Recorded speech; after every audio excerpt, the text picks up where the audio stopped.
Alright, today we will be printing off the Epson SureColor T3170X. We will be printing enhanced adhesive synthetic paper. We use Photoshop to make the frame and our custom design. You can use whatever editor you prefer. Since this is a bulk ink system, we do want to make sure that we have enough ink in our printer before we start printing. We are printing a large amount of media today. We do want to double check that our ink levels are set correctly. We pre-measured our DNP 620A printer, and we already made the picture frames or the graphics that we'll be using to wrap it today, and we put it in a 24-inch frame to make it easier to print. To wrap this printer today, you will need a squeegee, a ruler, a pen, and a box cutter or blade of some sort. We use the removable film to help us maintain our machine, so that way we can pull it off if we do a different event and put something else on there to match the event.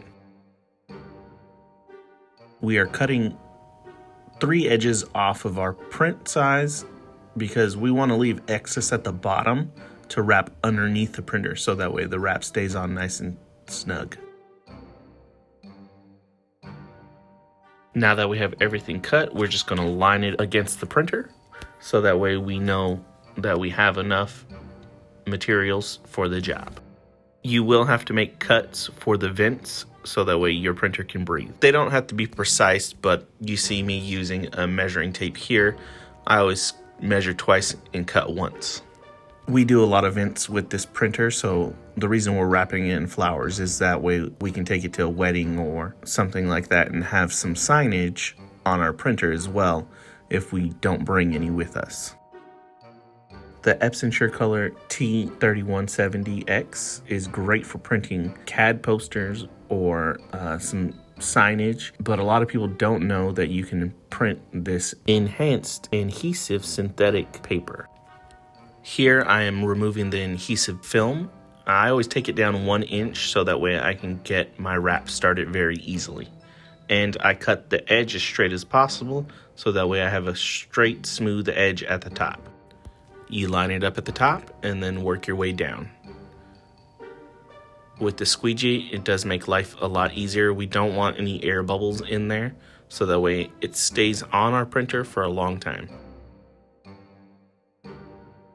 Here we are repeating the same process, different measurements of course for your vents on the opposite side, and remember to leave the film on the back at least 1 inch across the top where the adhesive is exposed to make it easier to apply.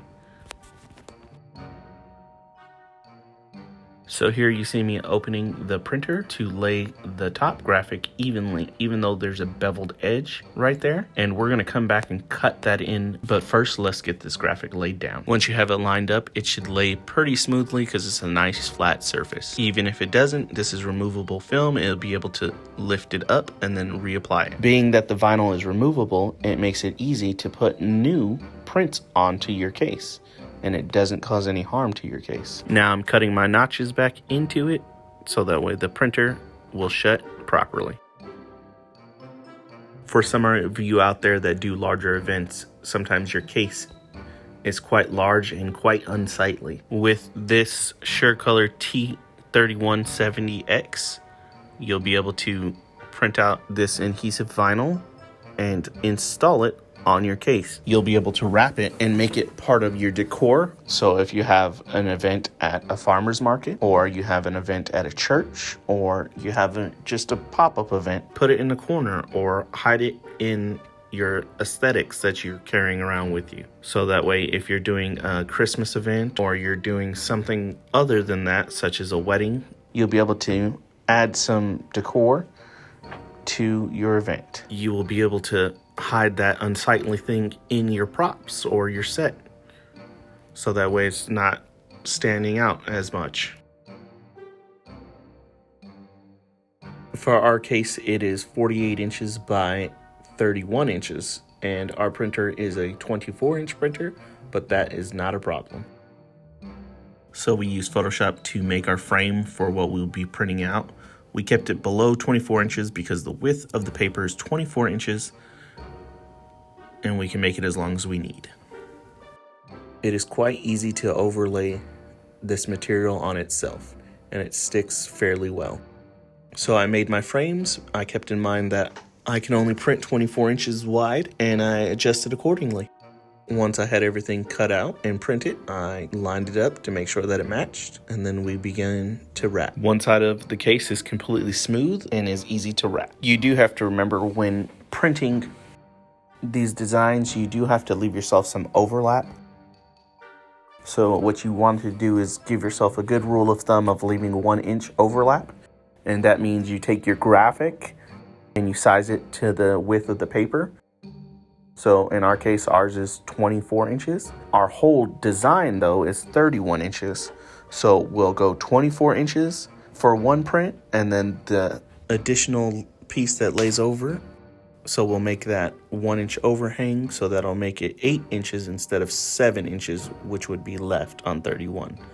This side of the case has handles, and the other side of the case has fans. But we are going to wrap this side so that way we have a corner. With us picking a textured image, it hides the handles pretty well, as you can see from the video. As you can see from the video, it is quite easy to take some average items that you carry with you to your events and hide them in plain sight, or add signage to something that you carry around with you all the time to these events. For more content like this, please like, share, and subscribe. And follow us along on Facebook, Instagram, and TikTok at Imaging Spectrum.